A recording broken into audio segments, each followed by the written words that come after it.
Bonjour mes bien mangeurs et mes bien mangeuses. Aujourd'hui je vais faire un truc que je fais jamais. J'aime pas trop spécialement critiquer une seule marque au milieu d'autres marques. Et je vais pas la critiquer mais je vais vous expliquer quelque chose. C'est pourquoi l'industrie agroalimentaire fait déraper même les gens qui commencent vertueusement. Bienvenue sur la chaîne Jean-Michel Cohen, la chaîne où on ne parle que de nutrition et où on ne vous raconte pas de salade. Oui, je vais vous raconter la vraie histoire. La vraie histoire, c'est qu'il y a quelques années, quand j'ai sorti un des premiers guides des aliments, j'avais repéré une marque à l'intérieur des marques de biscuits qui s'appelait Michel et Augustin. C'était un hasard parce qu'ils n'existaient quasiment pas, alors que maintenant ils sont vraiment partout. Et en lisant les ingrédients, j'étais vraiment content parce que j'avais trouvé qu'il n'y avait pas beaucoup d'ingrédients, que c'était des produits assez nobles, assez purs. Et j'ai même été chez eux pour faire une conférence un jour parce qu'en plus ils habitaient la même ville que moi et je trouvais ça vachement sympa et je trouvais l'initiative géniale. Et à la fin de cette conférence, je me souviens très bien de ce que je leur ai dit. Je leur ai dit, faites attention, je sais que l'économie pousse à beaucoup de choses, gardez votre identité et tant que vous ferez quelque chose de bien, ça sera génial. Les trublions du goût, c'est nous. La marque s'était distinguée des autres. Pourquoi? Parce que sur le plan marketing, elle a été maligne. Vous en avez l'exemple ici, ça veut dire que vous voyez cette boîte. Non seulement le vocabulaire utilisé, il est quasi enfantin, un peu taquin, un peu joueur, un peu rieur, avec plein de couleurs et des couleurs qui ne sont pas des couleurs enfantines, mais qui sont des couleurs assez agréables à regarder. Donc la marque, sur le plan marketing, elle a toujours été très très intelligente. Les termes choisis, le vocabulaire, tout ça, c'était très bien. Après tout, faire sa publicité en étant plus malin que les autres, bravo, bravo, bravo. Je les ai suivis pendant quelques temps. Et il y a 2-3 jours, je regardais la télévision et je les ai vus faire de la publicité. Bonjour, on se connaît, non? Moi, c'est Michel. Moi, c'est Augustin. C'est rare. Ils ne faisaient pas de la publicité auparavant. Auparavant, leurs produits, on les connaissait de bouche à oreille et en fait, ils ne dépensaient pas de l'argent dans la pub. Et la publicité, elle portait sur ce petit gâteau. Et quand j'ai vu ce petit gâteau, je me suis dit, oh, ça a l'air vachement sympa, donc c'était joli. Et donc, je me suis dit, je vais aller en acheter une boîte au supermarché pour voir comment c'est fait. En fait, déjà, la publicité ne me montre pas exactement le gâteau tel que vous le voyez ici.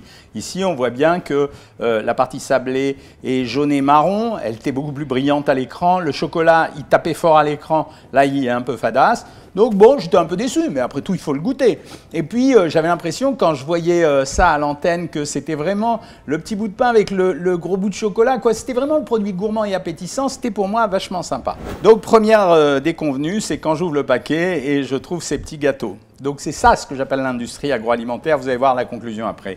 Et ensuite, je regarde la composition du produit. Alors certes, ils ne sont pas obligés de faire du diététique. Ils ne faisaient pas du diététique déjà. Avant, ils mettaient du beurre, du lait, du sucre et de la crème et des œufs. Mais le produit, il est quand même à 530 calories des 100 grammes, même si c'est servi en petites portions. Chaque barquette, ici, fait 115 grammes. Donc ça veut dire qu'elle contient grosso modo 550 à 570 calories. Ok, c'est normal. Teneur en matière grasse, 29 grammes. Teneur en glucides, en sucre, 59 grammes. 60 grammes, 60% du produit est composé de sucre, dont 32% sous forme de sucre ajouté, c'est-à-dire vraiment du vrai sucre, quoi, des carrés de sucre. C'est-à-dire que dans une boîte comme ça, vous avez l'équivalent d'environ 7 carrés de sucre. Donc c'est vachement costaud. Et puis après, je me dis, je vais regarder la composition, et donc je vais la lire en même temps que vous pour vous montrer que je ne raconte pas de bêtises, puis parce que je me méfie, parce qu'ils sont de temps en temps un peu nerveux, les marques. Alors, les ingrédients de vos petits cookies tartinés, vous avez remarqué le terme vos petits cookies, histoire de les petites choses, les petits trucs marrants. Une cuillerée de farine de blé, du nappage au chocolat et aux noisettes, entre parenthèses, 22%. Sucre, graisse végétale, palmiste, copra, palme. Oh, c'est bizarre quoi pour vous. Et surtout, en dessous, il y a un petit astérix pour nous dire c'est de l'huile de palme durable. Hein. Vous voyez, on est vraiment gentil, mais en fait, on ne nous la fait pas. Quoi. On sait que c'est du marketing à grande échelle.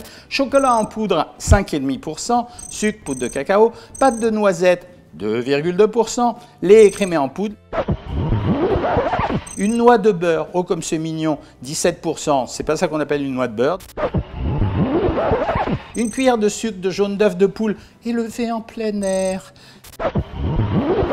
Sel de Guérande, 0,2%. Et là, je me dis, eh ben voilà, c'est pareil que les autres. Et ben c'est ça la dérive de l'industrie agroalimentaire. C'est-à-dire que cette marque, elle a été sympa. Elle était chère à l'époque. Elle est toujours chère aujourd'hui, mais à l'époque, ils avaient fabriqué des produits originaux, sympathiques, très bons en termes d'ingrédients. Comme ils ont voulu augmenter la production, rentrer dans un système économique très spécifique, ils commencent à faire fabriquer à grande échelle. Et quand on fabrique à grande échelle, on obtient du produit non plus artisanal ou presque artisanal, mais on obtient du produit industriel. Ils ne mettaient jamais d'huile de palme ou d'huile de coco auparavant. Enfin, en tout cas, je ne l'avais pas repéré. Là, ils l'ont mis. Ils sont rentrés dans le jeu. Alors, les gars, je vous ai bien aimé il y a quelques années. J'ai trouvé que vous aviez apporté quelque chose à l'alimentation.